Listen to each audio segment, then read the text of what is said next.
Okay, well let's start at the beginning. Like, when did you start out playing? When did I start out playing keyboard? Yeah, well, you moved to LA, I guess, and started playing professionally, right? Yeah. Well, I guess you could call it professionally. It's like playing for nothing and starving, and actually paying to play is playing professionally. Oh yeah, the LA way, right? When I moved to LA. What band were you playing in before Guns N' Roses? I was in a band called The Wild. What kind of stuff did they do? It was hard rock, but it was like really, it was pretty funky, and it was very into the groove kind of music. It was cool. It's very cool music. Were you ever one of these like multi-synthesizer guys, or have you always been pretty much a piano organ kind of person? Like the Rick Wakeman, sort of thing. No, I've always stuck to the basics, you know. Yeah. B3, piano, little clavinet here. Although, you know, synthesizers are fun and they're cool and stuff, you know. And I suppose at one point I probably fantasized about that, but the whole thing about that is you have to you gotta have a lot of money, and I didn't have nothing, you know. So I just had to deal with what I had. Did you know Guns N' Roses from just being around town? I mean, did you run into them? I knew the guys from this little studio we lived at behind Guitar Center on Sunset Boulevard. Yeah. They tore it down. It's no longer there. But they moved in next door to me when I was in the Wild, and it was like a pretty hectic 2 months. But we got to know each other, and I think that's when it all pretty much started. Was the whole band living together or something? Guns N' Roses was living in one room, and my band and I were living in the room next to him, and so. But it was pretty exciting, right? It was pretty much like the doors were just open, and you could just go to each other's places or whatever. And we had the bigger room, so they pretty much hung out in our place most of the time, and we shared a telephone too, so that was always fun. Hello, you're going to talk to who? Oh, they're practicing. Who are you? You want to come over? It was fun. How did they sound in those days? How many years ago was this? I don't know, like 4 or 5 years ago maybe. It was right before we got up here. So yeah, back then they sounded very, very rowdy. Yeah. It was really cool. When did you get the? Yeah. I've never. We're just a little out of it because we've been out among the crowd. We all are a little out of it. Everybody's on the same condition. Right, exactly. We're with you. Okay. Going? Okay. So when did you get the call? Out of the blue, or? It was kind of out of the blue. There was like little intermittent talks along the way. I would meet up with them somewhere, and we would talk about it.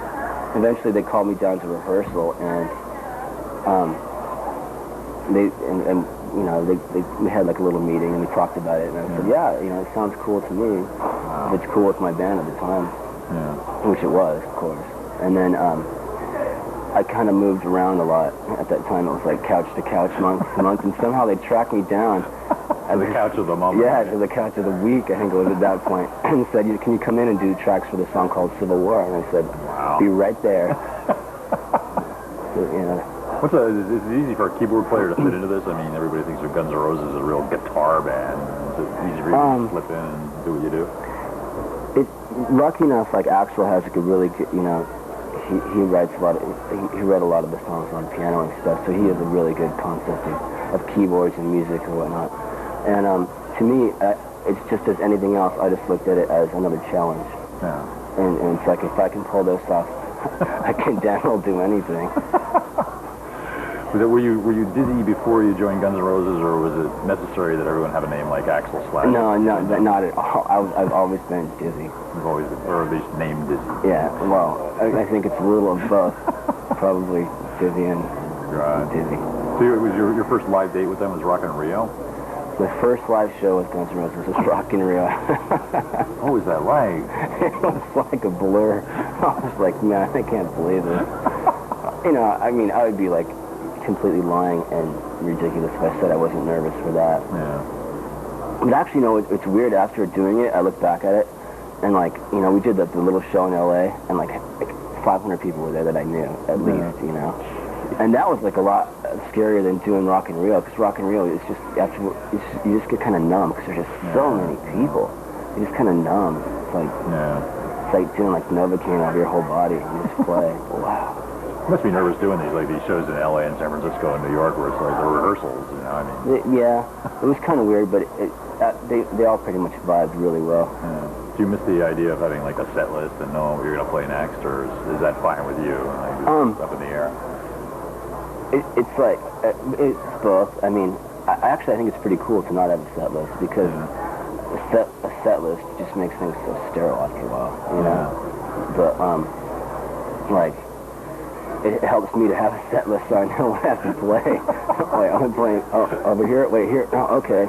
And I can get set up, but, you know, that's just a little minor thing. So everybody has to, like, huddle after each song, right, and say, what are we doing next? Well, plus, where I'm at on the stage, it's like, I can't, like, I don't know what anyone's saying. It's like, I want to, like, start, like, baseball signals, you know?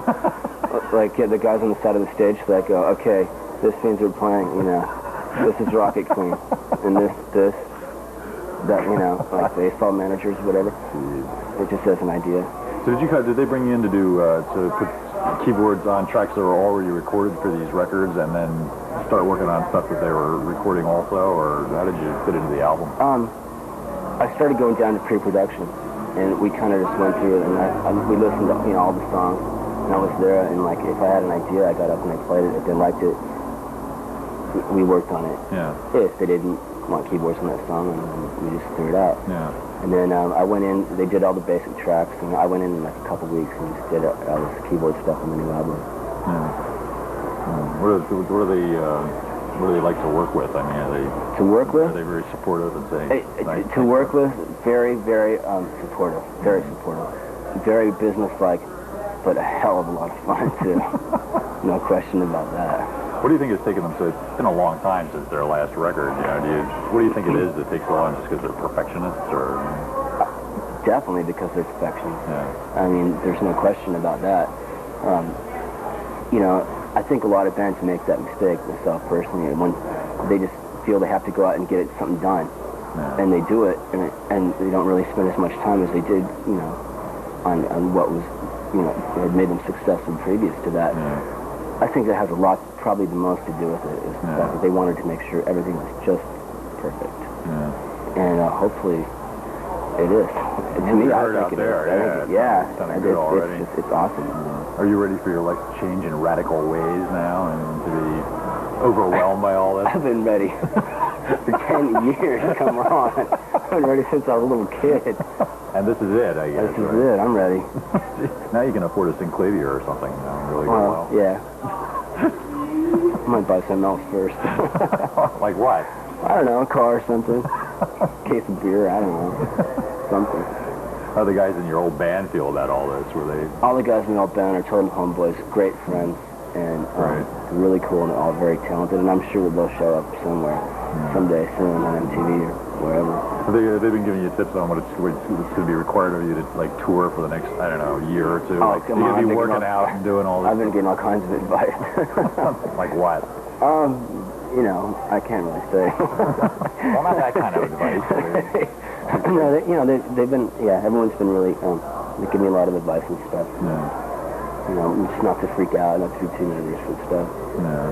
Which I could easily be, you know. Tonight, I went out and played tonight at Alpine, and I felt really good. Yeah.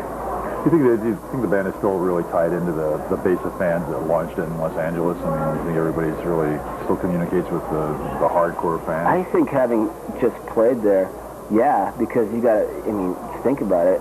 The fans that were first there, now, they're all 4 or 5 years older, too, you know? So they're totally into it. Yeah.